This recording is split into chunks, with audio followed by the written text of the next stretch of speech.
Hello, I'm Charles Kobes, Australasia's passion provocateur. Welcome to this week's episode of the Charles Kobes Show.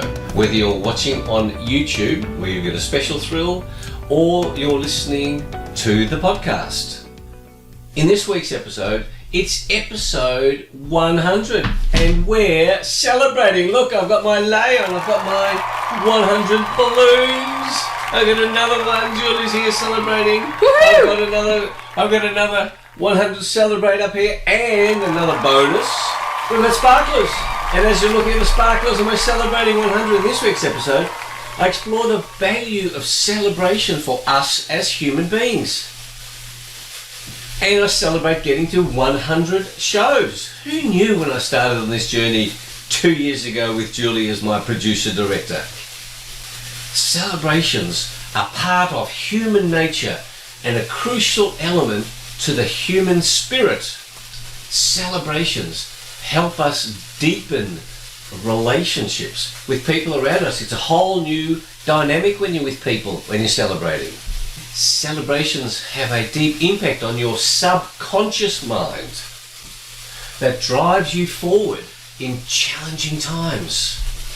When your subconscious mind says, gosh, I'm going to get a reward, I'm going to have a big party when I get through this challenge, it will help you through those challenging, difficult times. You look forward to the reward for going through those difficult times.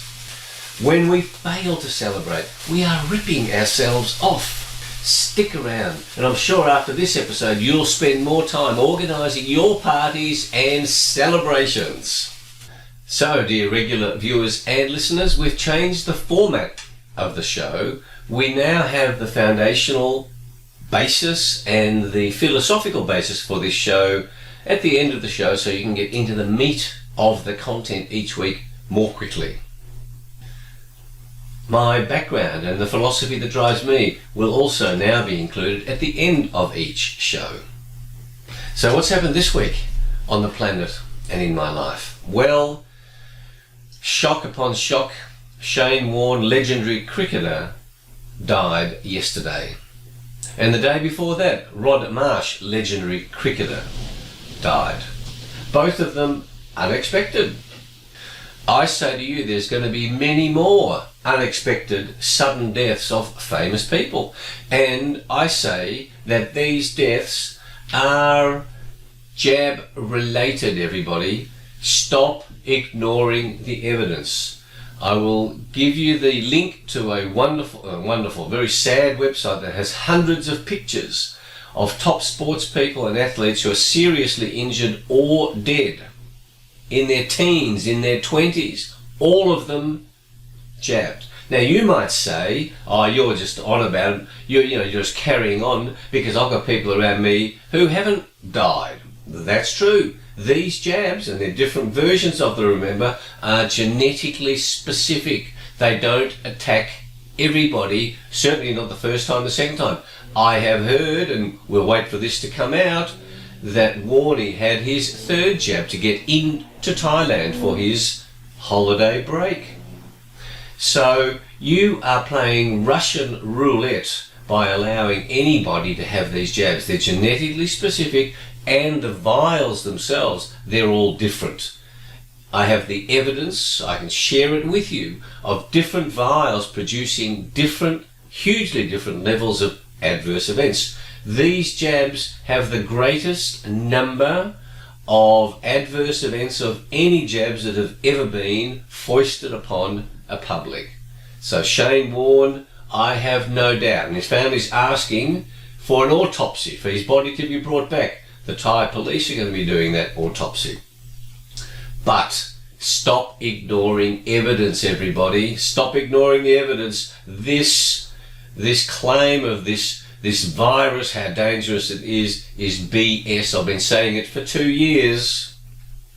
This week, the Pfizer report came out about adverse events. There's 10 pages of adverse events, over 1,400 different adverse events are reported from the jabs. That's just from Pfizer. And then I'm hearing that people are having the first jab as Pfizer, a second jab as AstraZeneca, a third jab of Johnson & Johnson. I mean, what the hell is going on that people can choose to put all these chemicals into their body, not knowing what it's going to do without informed consent?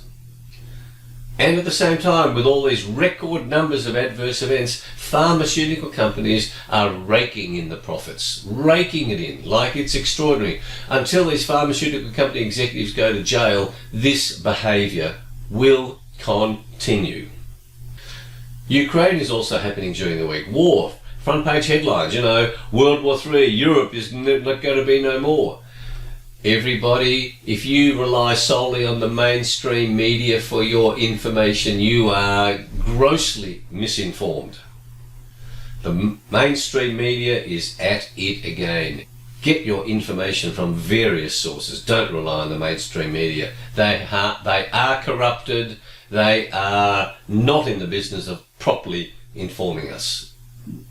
You should know that many mainstream companies around the world and in Australia are funded by government, and so they are not going to go against the government narratives. We also have floods in Australia, massive floods. We've had people in the past predicting that due to climate change we're never going to have full dams again. Massive floods. And I've seen compelling evidence that these floods are actually man-made. I have an 11-minute video that might shock you when you see them. Electromagnetic frequencies and the cloud seedings and the chemtrails that are used to create these rain events.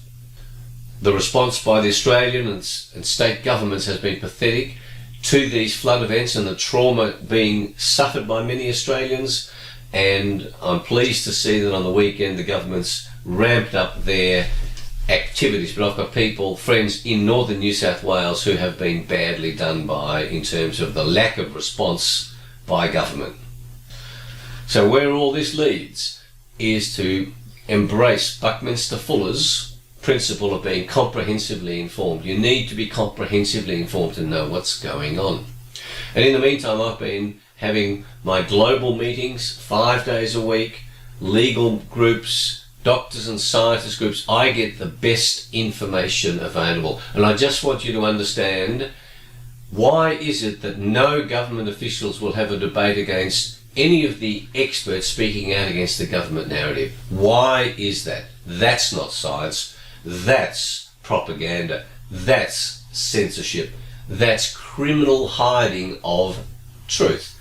And in the meantime, I'm fit and well and passionate about what I do and passionate about this show. Now, for today's big idea. Remember to celebrate. Humans need celebration. I'm celebrating. We're celebrating. Julie and I are celebrating. It's celebration time for 100 episodes of the Charles Kovess Show. 100 weekly episodes. That's 50 hours of published material. It's about 200,000 words that I've spoken. For those of you who have been on the travel, and thank you for being a subscriber. We love having you, and we hope we're adding value to your lives. 100 is a special number, particularly in cricket. And with Shane Warne dying yesterday, when a bowler gets to 100 wickets, that's a big deal. 200 wickets, 300. Well, Shane Warne got to 708 wickets, the greatest wicket taker in Australia's cricketing history and the second highest in the whole of the planet. When you become a 100-year-old, that's a massive celebration. You get a letter from the Queen of England if you're an Australian. When it's a turn of the century in each century that goes on, that's a big deal. And that's why we're celebrating the 100 shows that we've shared with you. If you haven't seen all 100 shows, please go back, because each idea is a separate, distinct idea. It might be what you're looking for. So look at the title of each of the shows and go, yes, that's what I need now. We're producing these shows to be timeless. Of course, what's going on the planet, that's not timeless. But the message, the big idea is. I've spent all this work crafting this material to help you live a more meaningful life, to help you live the life that you are truly capable of living when you are passionate and when you have high self-awareness about what your life meaning is. Celebrations are natural and they're needed. I know people who achieve great things but who never celebrate because they're worried about the next thing. What's going to happen next? Oh, I don't want to celebrate too much because then I'll be slapped down. No, you are meant to celebrate. Denying yourself the celebration for a great achievement is a significant denial. You are ripping yourself off. When you celebrate, even if you've got problems coming up tomorrow, when you celebrate today, you are truly living in the present. And Shane Warne dying at the age of 52, living in the present. We never know when we're going to die. We never know, almost never know. Some people in aged care facilities might know. But when you celebrate, you are here now. When you're truly celebrating, including with these balloons. Celebration imprints on your subconscious mind so that it gives you the impetus to keep going through hard times, because you know you're going to give yourself the reward of that celebration. If you don't celebrate, then you go, what's the point? They become markers of your successes. It's like climbing a mountaintop. You climb the top of the mountain, you celebrate it when you get to the top. Of course you have to come down and climb the next one. But then you're willing to go and climb the next one because you know how good the celebration will be at the top of the mountain. Take the time to celebrate. Put in the effort. Turn on your human spirit of celebration. Tap in to that human spirit. And it's a tragedy that for the last 2 years, so many, particularly children and young adults, have missed out on significant celebration opportunities.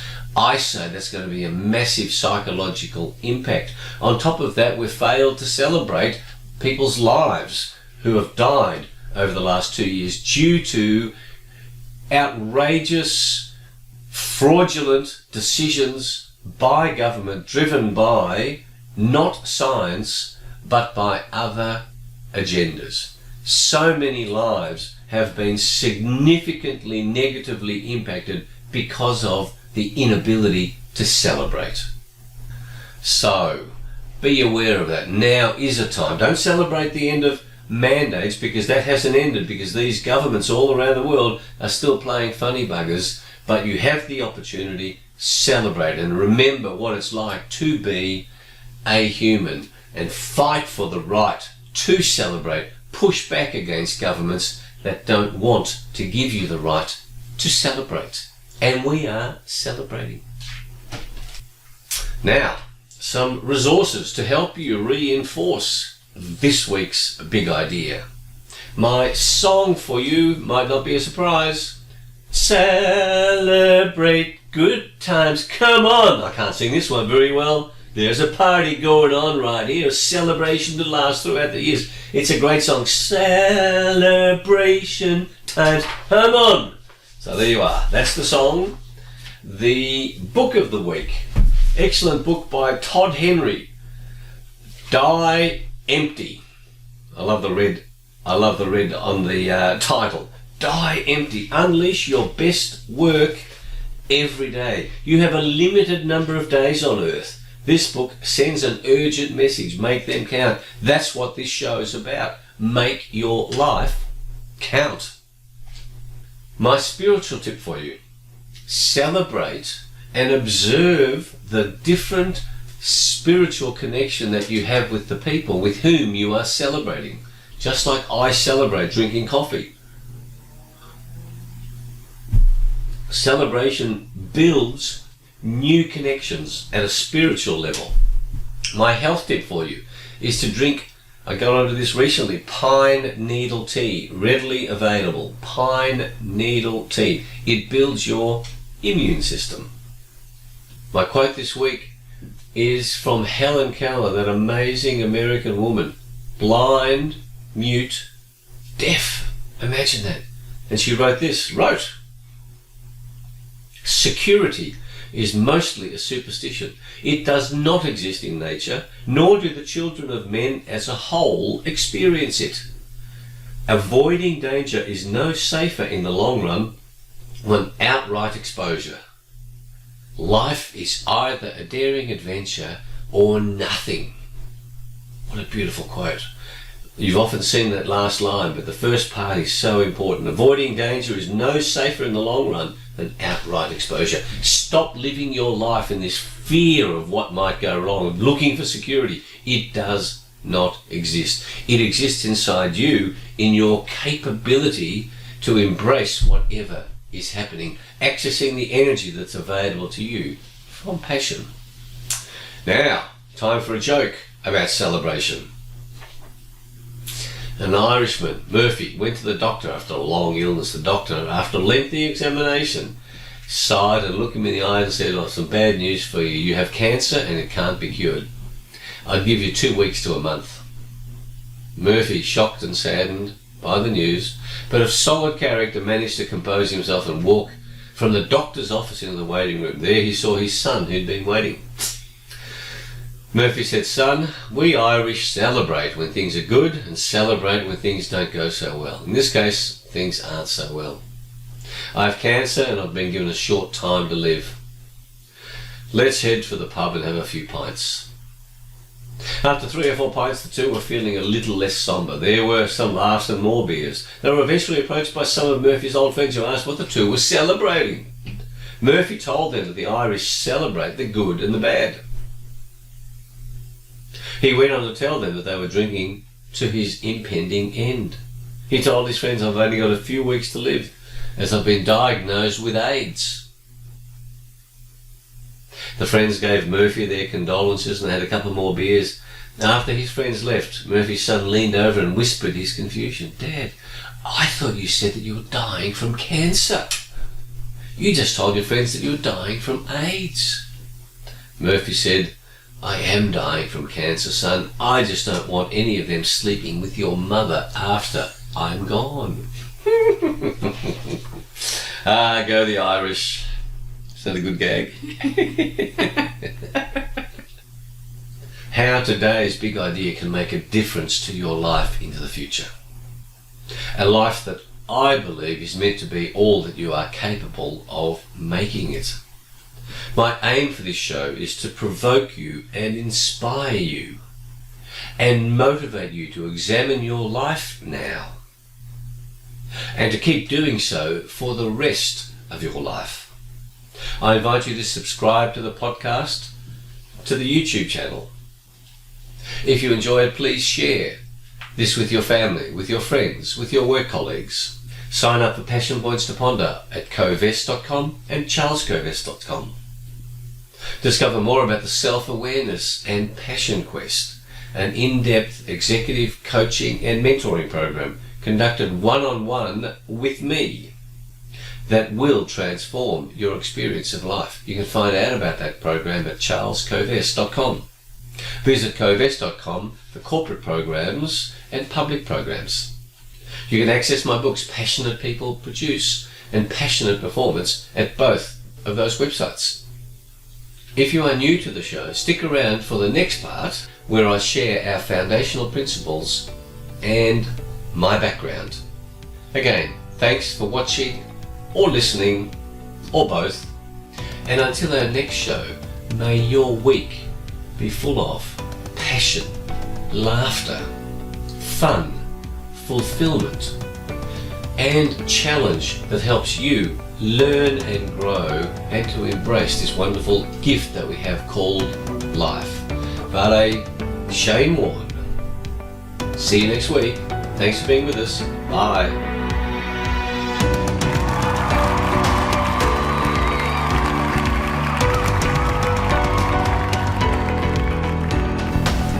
Now, for new viewers and listeners, and thank you for being a new viewer or listener, who want to know more of my background and what else I do in the foundational principles of the show, please listen on.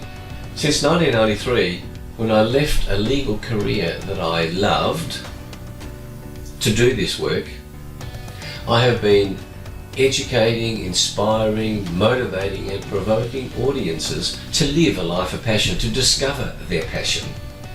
I have helped people via the books that I've written, my speeches at major conferences, team building programs over 3 days, 3 weeks, 3 months. And I've been coaching people in small groups and one-on-one from C-suite executives and all types of people, big companies, small companies. One of my core principles is that freedom is what makes us truly human. That's why one of the greatest threats that government imposes on people is the threat of imprisonment for breaking the law. Imprisonment is the loss of freedom. A financial penalty doesn't bother most people. Imprisonment does. Without freedom, you and I are not much different to animals. This commitment to fighting for freedoms for all people is carried out by me primarily through 5 channels. Number 1, preserving the freedom to pursue your passion. Number 2, inspiring you to be free and able to move through excellent health. Number 3, helping preserve freedom through the expansion globally of industrial hemp as an almost miraculous crop that enables every community to thrive independently. In this way, the power of government to take away your freedom is minimized. Number 4, fighting for freedom through legal strategies. And number 5, as chairman of Australia's Institute of Comedy and a board member of the Australian Cartoon Museum, I fight for the freedom of thought and speech for humour, comedy and laughter. If governments want to take away freedom, they start with taking away freedom of speech, which is what the Australian government, UK government, US government, Canadian government has been doing over the past 2 years. The foundational principles for this weekly show are founded on the formula SA plus P equals S. Your self-awareness plus your passion will guarantee that you are successful. The best definition of success that I have found is this: success is the progressive realization of your worthy ideal. Your worthy ideal, not someone else's, yours. And it's the progressive realization, not the attainment of it, because when you attain it, it's like you've gone to the top of the mountain. You have to come down. This show is also guided by Socrates' famous principle and quote, "The unexamined life is not worth living." You can see I'm wearing my red jacket. Red is the colour of passion, and I wear red so that when you're watching this show, it reminds you, whenever you see red, to ask the question, am I pursuing my passion? Each week I explore one big idea that can change your life. And it's just one big idea because there's a chance you will remember it. And if we have too many ideas thrown at us, then we don't choose anything. Each week I also share with you simple and practical resources that I have found in my work with groups and with individuals one-on-one that can help you implement the one big idea. The lyrics of a song, a book, a health tip, a spiritual tip, a quote, and obviously some humour. This show is not politically correct. It's not meant to be politically correct. I have no desire to be politically correct. I have no fear of cancel culture. I oppose wokeness. And I love certain addictions, including my addiction for coffee, I love it, and my addiction for sport and for being fit, and addictions to certain other unmentionable activities that I can't talk about in certain company, you might say. This show definitely subscribes to the view that we have a spirit, a soul, a heart. And so if that offends you, then this show is not for you. The human spirit is an amazing resource. I promise you I don't include anything in the show that I don't believe will be useful and that I'm not willing to do myself. And finally, if you have any questions or suggestions, please send me an email at charles@covest.com. Come along for the ride. Thanks for being here. Join us each week, and I'm confident it will make a big positive difference in your life. Bye.